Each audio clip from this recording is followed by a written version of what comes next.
Welcome to latest news blaster. For years, the worlds of Creflo Dollar and John F. MacArthur seem to exist on two different spiritual planets. On one side, Creflo Dollar, the prosperity preacher who built a massive empire through his World Changers Church International, often found himself criticized for his flashy lifestyle, private jets, and message that tied faith directly to material blessings.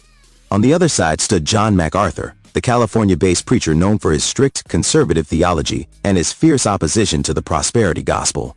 These two names rarely intersected in public debates, but behind the scenes, tensions had reportedly been building for decades.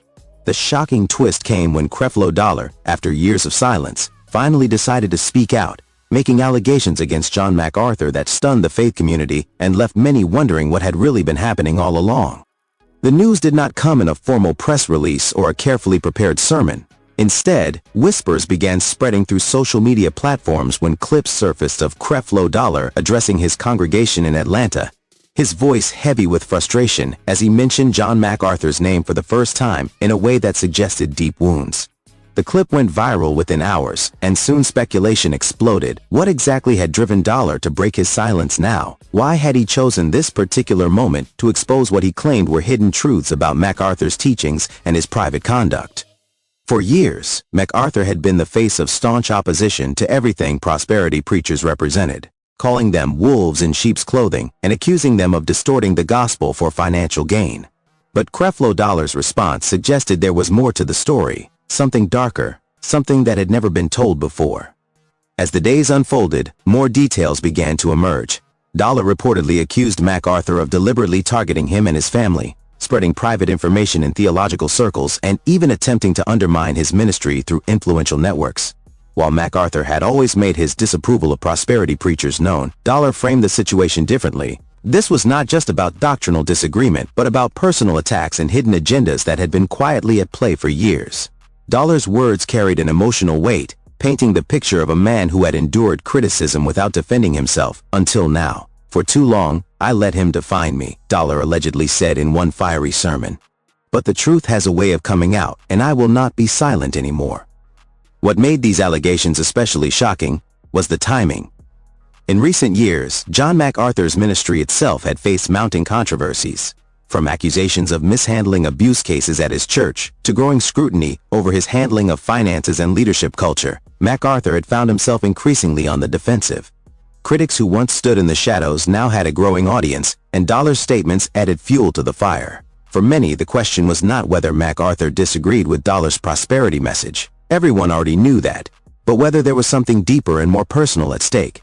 Did MacArthur really cross a line in his campaign against prosperity preachers?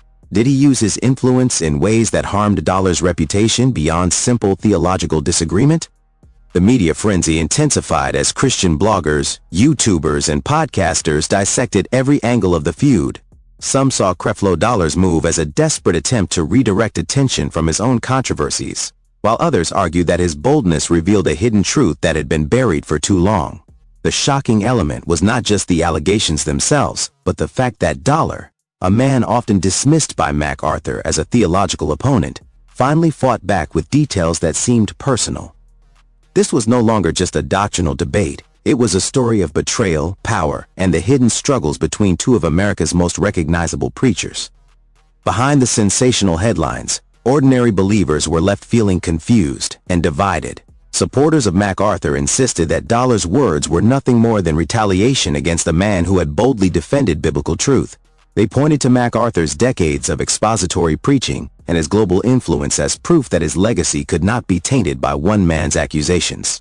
On the other side, Dollar's followers rallied behind their pastor, claiming that he had been unfairly demonized by theological elites who refused to accept his unique calling. The clash revealed not only the personal tension between the two men, but also the deep divide in modern Christianity between those who embraced prosperity teaching and those who rejected it entirely. Observers noted that Dollar's timing could not have been accidental. By speaking out now, he tapped into a moment when many were already questioning traditional church leaders and demanding transparency. Scandals across denominations had left believers wary of blind loyalty, and Dollar's words struck a chord with people who felt that powerful pastors like MacArthur were rarely held accountable.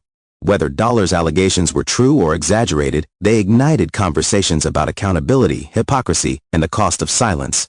For years, people had wondered if prosperity preachers and conservative theologians would ever find common ground. But now, it seemed the divide had only grown deeper, with personal animosity driving the wedge even further. Those close to Dollar hinted that this was only the beginning. His decision to finally address MacArthur by name was not a spontaneous outburst, but part of a larger reckoning he had been preparing for. He's been holding this in for years, one insider claimed. Now he's ready to share everything he knows. If that was true, then the Christian world was on the verge of hearing revelations that could reshape how people viewed not only Creflo Dollar and John MacArthur, but the entire dynamic between prosperity teaching and conservative evangelicalism. The weight of the moment was not lost on anyone, and even secular media outlets began covering the story, fascinated by the clash between two preachers who represented polar opposites of American Christianity. As the story continued to unfold, one thing became clear: this was not just about one man breaking his silence. It was about the broader tension between image and reality, faith and power, silence and truth. Creflo Dollar's allegations, whether fully accurate, partially true, or strategically framed, had opened a door that could not be closed again. The questions raised by his words would linger, demanding answers from both sides. Did John MacArthur truly engage in behavior that crossed ethical lines, or was this simply the explosion of years of pent-up frustration from a man who had grown weary of being targeted? The truth remained uncertain, but the shockwaves were undeniable. The reaction to Creflo Dollar's accusations did not fade away as some expected. It only grew stronger with each passing day. Social media platforms buzzed with debates, with hashtags connected to both men trending in different circles. Supporters of Dollar began sharing clips of his sermons, highlighting moments where he appeared vulnerable and emotional, insisting that his pain was real and his story deserved to be heard.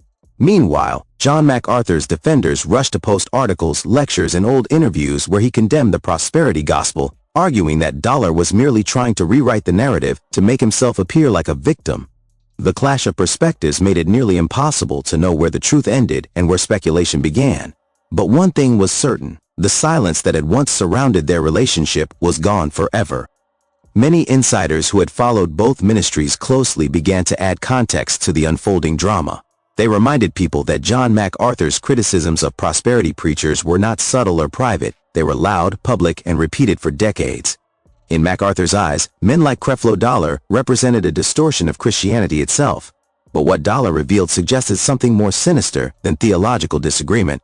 According to him, MacArthur did not just disagree with the message. He allegedly orchestrated campaigns that attempted to silence, discredit, and humiliate him personally. To those who believed Dollar's words, this was no longer about doctrine. It was about power struggles in the pulpit, the politics of influence, and the hidden battles waged far away from Sunday services. Dollar's decision to break his silence also reignited old memories of when he himself had faced controversy.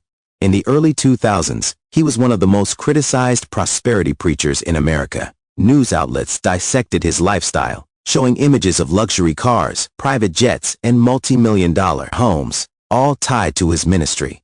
Critics accused him of exploiting faith for financial gain, and he became a symbol of excess within modern Christianity. John MacArthur was among those who consistently targeted Dollar's theology, portraying him as an example of everything wrong with the prosperity gospel. Yet through those years of criticism, Dollar rarely responded directly to MacArthur.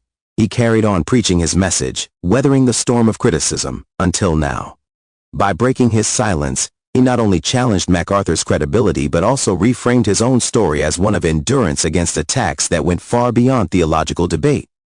The intensity of Dollar's statements raised questions about what kind of evidence, if any, he had to support his claims. Some suggested that his revelations would remain mostly verbal, built on testimonies and personal experiences. Others speculated that he might have emails, letters, or private conversations that could prove MacArthur had crossed ethical lines. The possibility of hard evidence sent shockwaves across the faith community, especially among MacArthur's followers who viewed him as a man of integrity.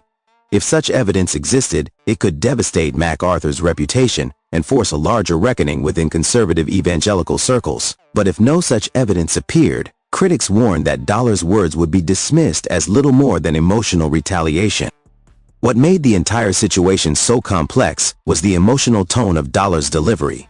Unlike political debates or intellectual arguments, his words carried the raw pain of someone who had been silent for too long.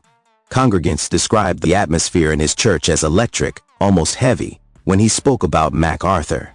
Some said they had never seen him so personal or so open, and that this alone gave his story credibility. You could feel the weight in the room, one attendee explained.